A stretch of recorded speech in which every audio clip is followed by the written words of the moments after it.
pasti masih ada banyak informasi lain yang juga menarik untuk Anda simak. Nah, saya punya kisah lain lagi. Tadi sudah kita bercerita tentang perjalanan sebutir padi ya sampai ke Nusantara, terus akhirnya menjadi mengubah atau menciptakan budaya baru, peradaban baru dalam tatanan hidup bangsa Nusantara. Nah, sekarang saya ingin ajak Anda untuk merenungi satu kisah yang satu ini. Kisah ini tidak jauh-jauh dari apa yang kita kenal.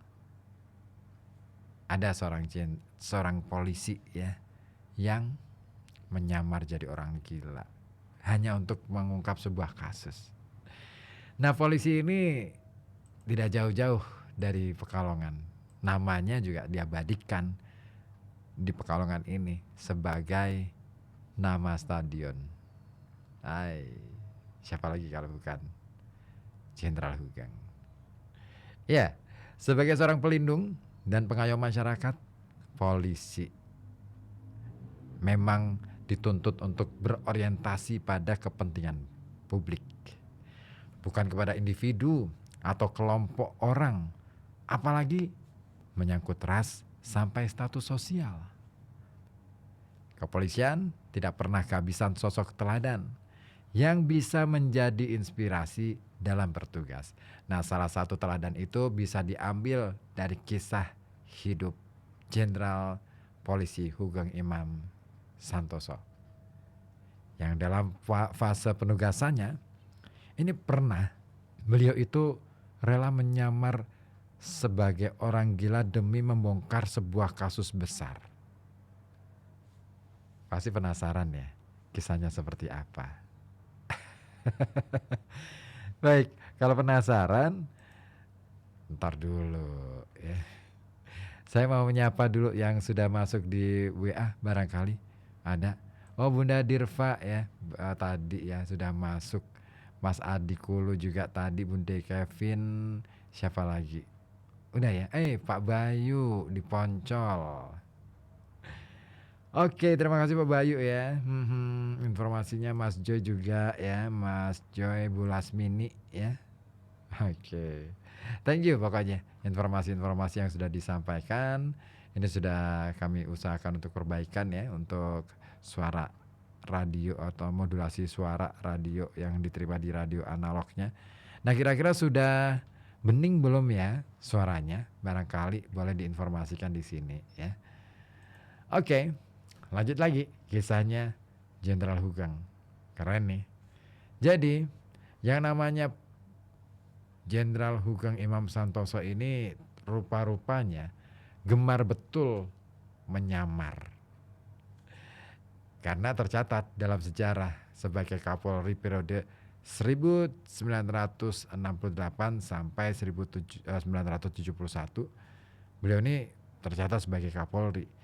Nah, meski sudah menjadi orang nomor wahid ya, dengan sederet bintang di pangkatnya, beliau itu rupa-rupanya masih saja nih melakukan tugas-tugas yang sebenarnya nggak perlu beliau lakukan, tetapi cukuplah dilakukan oleh para bawahannya ya. Dan misalkan mengatur lalu lintas itu, dan yang paling mengerikan adalah yaitu melakukan penyamaran. Jadi pada tahun 70-an ada kasus di Jakarta, kasus narkoba. Nah, tahun-tahun itu Jakarta kasus narkoba ini sedang merebak-rebaknya, sedang meningkat-ningkatnya. Banyak anak muda terjerat barang haram itu, dan masyarakat mulai resah nih. Apalagi peredaran narkoba di kala itu ya, di tahun 70-an di Jakarta, terutama di grassroots atau akar rumput, sering berganti rupa dan mudah diperoleh. Para pedagang, ya terutama pada pedagang asongan, ini juga bisa loh menjual narkoba dalam bentuk berbeda dan sulit untuk dideteksi.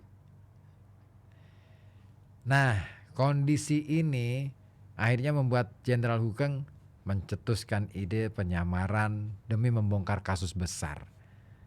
Dalam autobiografi yang berjudul Hugeng, Oase Menyejukkan di Tengah Perilaku Koruptif Para Pemimpin Bangsa, yang terbit pada tahun 2014, di sana diceritakan pria kelahiran 14 Oktober 1921 itu langsung mengkoordinir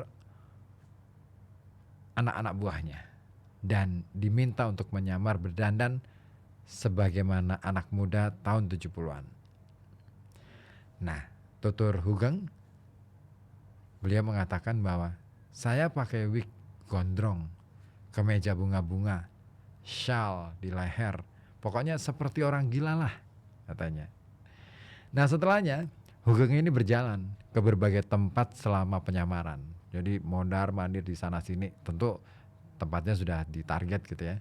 Nah, dari sini beliau itu berinteraksi dengan anak muda yang penghisap narkoba, yang ternyata ini dia. Ternyata anak-anak muda ini banyak berasal dari kalangan elit. Ya. Walhasil, usai ditelusuri lebih jauh, mereka ini melakukan hal di luar norma. Itu karena apa coba? Persoalan depresi. Jadi mereka yang suka menghisap narkoba, yang mereka itu anak-anak orang-orang elit nih, itu karena gara-gara depresi terus akhirnya mereka terjun ke dunia narkoba. Nah, tekanan kuat di lingkungan, baik di rumah, pekerjaan, sekolah, rupa-rupanya membuat mereka depresi sehingga melarikan diri ke penggunaan narkoba.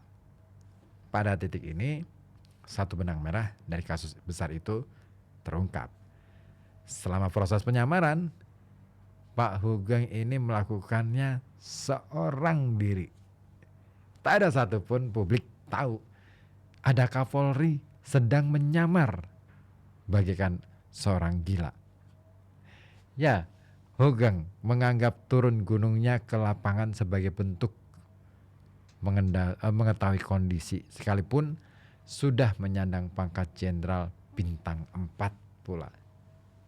Dan seperti dikatakan Hugeng, saat sudah menjadi Kapolri misalnya, saya ini masih suka menyamar untuk memonitor situasi.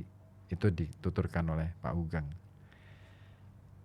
Bagi pria asal Pekalongan ini, menyamar bukan sesuatu yang asing. Sejak masih berpangkat rendah, rupa-rupanya Pak Hugeng memang sudah melakukan hal seperti itu. Pernah dia berpura-pura jadi pelayan demi memperoleh informasi soal gerakan perjuangan kemerdekaan Indonesia pada tahun 1948. Kala itu, Pak Hugeng ditugaskan Kapolri Raden Said Sukanto menyamar menjadi seorang pelayan restoran. Nah, setelahnya dia ditempatkan sebagai pelayan di restoran Pinocchio di Yogyakarta. Nah, kebetulan restoran ini dekat dengan rumah pribadi Hugeng dan menjadi sentra berkumpulnya banyak orang lintas kebangsaan dan profesi. Nah, sudah seperti yang diduga dong, Hugeng ini mudah memperoleh informasi begitu menyamar di sana. Ketika mengantarkan pesanan, dia selalu mendapatkan informasi dari penduduk, pedagang, hingga tentara Belanda. Seluruh informasi kemudian diteruskan kepada pimpinan untuk dipakai guna dipakai untuk perjuangan kemerdekaan Indonesia, data gitu ya. Nah, Hugeng pun dapat apresiasi dari situ. Hobi penyamaran sebenarnya hanya satu dari sekian banyak teladan yang ditampilkan jenderal polisi yang satu ini. Sejarah mencatat dia menjadi polisi jujur dan langka sebab anti suap di tengah korupsi merajalela. Meski begitu, Hugeng sendiri dicopot sebagai Kapolri pada tahun 1971. Setelah pensiun, beliau hidup sederhana sampai wafat pada tanggal 14 Juli tahun 2004. Meski sudah tiada, nama Hugeng tetap harum sebagai polisi teladan. Banyak orang masih dan akan selama-lamanya mencari Hugeng-Hugeng yang baru demi mewujudkan polisi modern yang berorientasi pada kepentingan publik. respect banget untuk beliau.